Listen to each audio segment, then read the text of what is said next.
I kept on reading that healthcare or construction industry, there are 3 or 4 sectors which are on a very high growth trajectory. And what's stopping them from one of the biggest hurdle that they are facing is a shortage of skilled workforce.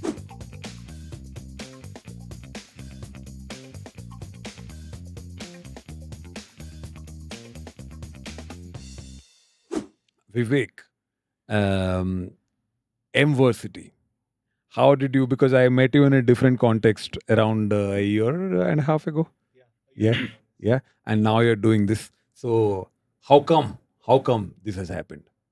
So Emversity, we are a higher education platform that tries to solve the skilling and skilled workforce issue in healthcare. So education has a life altering Got it. lever in the for, let's say, people who are at low middle class. That is what took me to an academy, and that is what led me to start this venture as well. I came across a news article when there was an opening of some 16,000 constable in UP police, and 45 lakh people up. And by the way, that was an opening only for graduates, and 45 lakh people applied for that opening. There was stampede on railway station, and I was amazed. It was itni, I mean, for a job that pays you 18,000 rupees as a UP police constable, 45 lakh people applying for 16,000 jobs. That's a selection rate of less than 5%. I mean, the question there is, does it really pay 18,000 or more? Let's be on the scope of this podcast, my son. But importantly, what I realized is that as a nation, we need to stop writing these or we need to stop obsessing about government jobs and stop writing these competitive exams. And don't get me wrong, I am also a product of these test prep. Probably all of us are, right? Me, not so much. But yeah, I guess we are outliers for the majority of people who obsess about these, let's say, government jobs or test prep products. They end up wasting precious years of their life. And on the other hand, I was going through reports where I kept on reading that healthcare or construction industry, there are 3 or 4 sectors which are on a very high growth trajectory. And what's stopping them from, let's say, or one of the biggest hurdle that they are facing is a shortage of skilled workforce.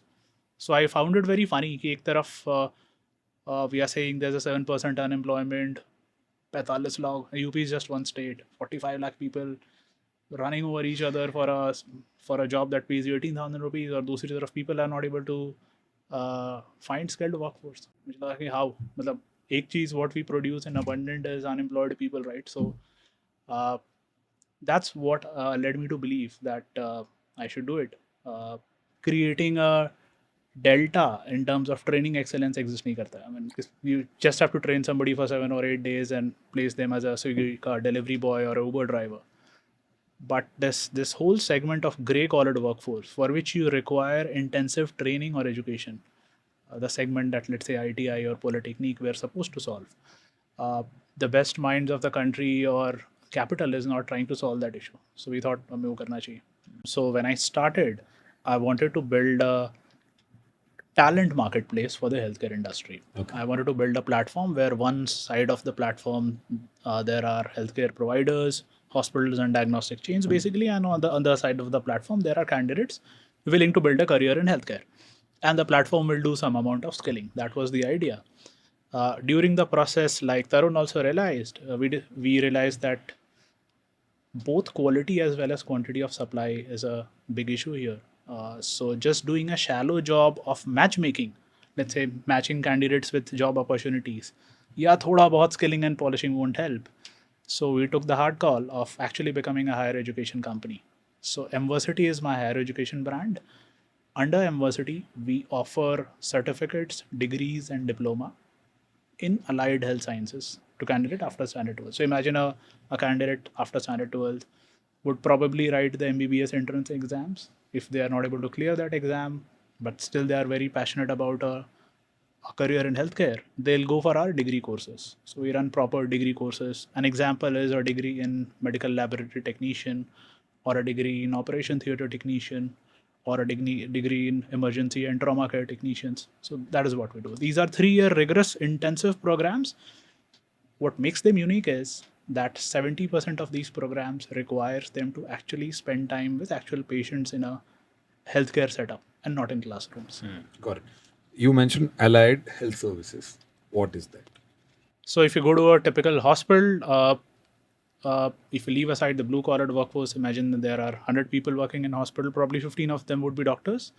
Other 85 would be nurses or technicians or caregiver, therapist. So that whole, there are about 75 job roles which come under allied health professionals. So in his setup, the person who would be analyzing the, let's say the samples and helping the pathologist prepare the report is called a medical laboratory technician, or somebody who assists surgeon inside the operation theater is an operation theater technician. A nurse is actually it comes out of allied health, but yeah, the nurse is what most of us realize. But even apart from nurses, there are a lot of these skilled jobs in a hospital setup. Friends, if you like this clip, then please go watch the entire episode and also subscribe to the channel for more such clips and episodes. Enjoy your life. Thank you very much.